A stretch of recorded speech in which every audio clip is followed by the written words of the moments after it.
అదే నేను మాట్లాడుతుంది ఒక హిందువులు అపవిత్రం గురించి మాట్లాడుతున్నాను. ఇందులో ప్రకాష్ రాజ్ గారికి సంబంధం ఏంటి? ఇందులో నేను ఇంకొక మతాన్ని నిందించానా? ఇస్లాంని నిందించానా? క్రిస్టియానిటీని నిందించానా? అపవిత్రం జరిగింది, ఇలా జరగకూడదు, ఫుడ్ అడల్టరేషన్ జరిగిందని మాట్లాడుతుంటే దీన్ని గోల చేయకూడదంటే అంటే తప్పు జరిగినప్పుడు మాట్లాడకూడదా? ఒక అపవిత్రం జరిగితే మాట్లాడకూడదా? దేవతా విగ్రహాలను శిరచ్ఛేదం చేస్తే మాట్లాడకూడదా? ఏం పిచ్చి పట్టింది ఒక్కొక్కళ్ళకి? ఎవరి కోసం మాట్లాడుతున్నారు మీరు? ప్రకాష్ రాజ్ కూడా చెప్తా ఉన్నాను, నాకు మీరంటే గౌరవం. I have extreme respect for you. కానీ when it comes to secularism, Prakash Raj garu, it is a two way, not one way. I have extreme respect for you. You know that. మీరు secularism is always two way, it is not one way. హిందువుల మీద దాడి జరిగినప్పుడల్లా వచ్చి మాట్లాడటం తప్ప, అన్య మతాల మీద జరిగితే నేను కూర్చొని ఇంతమంది కౌలు రైతులకు ఇచ్చాను, ఎంతమంది ముస్లిం ఇస్లాం రైతాంగానికి ఇచ్చాను నేను.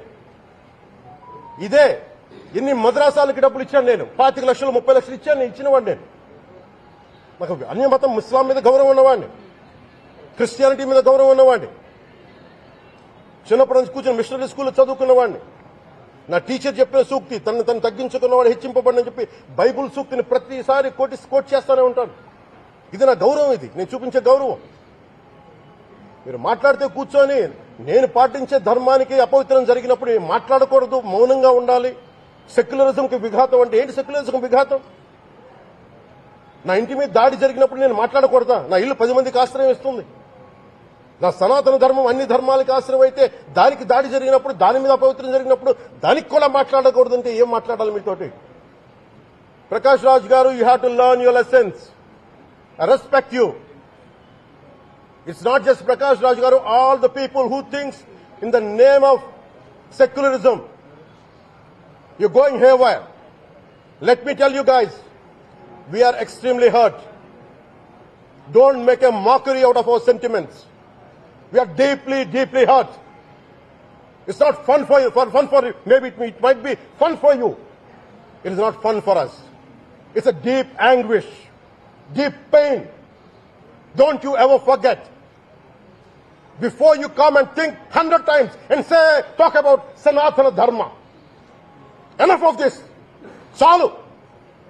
ఇష్టానికి మాట్లాడుతూ ఉన్నారు సనాతన ధర్మం మీద. అయ్యప్ప స్వామి మీద మాట్లాడతారు, సరస్వతి దేవి మీద మాట్లాడతారు. అల్లా మీద మీరు మాట్లాడగలరా? మహమ్మద్ ప్రవక్త మీద మీరు మాట్లాడగలరా? జీసస్ మీద మీరు మాట్లాడగలరా? అందరూ కూర్చొని సనాతన ధర్మం మీద, వినాయకుడి మీద జోకులు వేస్తారు, దుర్గాదేవి మీద జోక్స్ వేస్తారు, సరస్వతి దేవి మీద జోక్స్ వేస్తారు. మా మనోభావాలు గాయపడవా? మాకు బాధ ఉండదా?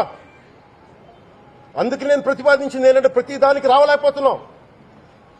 సనాతన ధర్మ రక్షణ board is order of the day. ప్రతిసారి కూర్చోబెట్టి మేము డిఫెండ్ చేసుకోలేం. ఇది ప్రతి సగటు హిందువు తాలూకు ధర్మం. ఇదే ఇస్లాం మీద దాడి జరిగితే ఎంతమంది బయటకు వస్తారు, ఎంతమంది నిరసన తెలియజేస్తారు, రోడ్ల మీదకి రమ్మని చెప్పట్ల. కనీసం మీకు కోపం కూడా రాకపోతే మేము ఏం చేస్తాం? గుడికెళ్లే ప్రతి హిందువు బాధ్యత కాదా ఇది? నా ఒక్కరి బాధ్యతేనా? మా బాధ్యతేనా? మీది కాదా? ధర్మాన్ని పరిరక్షించరాదు మీ బాధ్యత కాదా?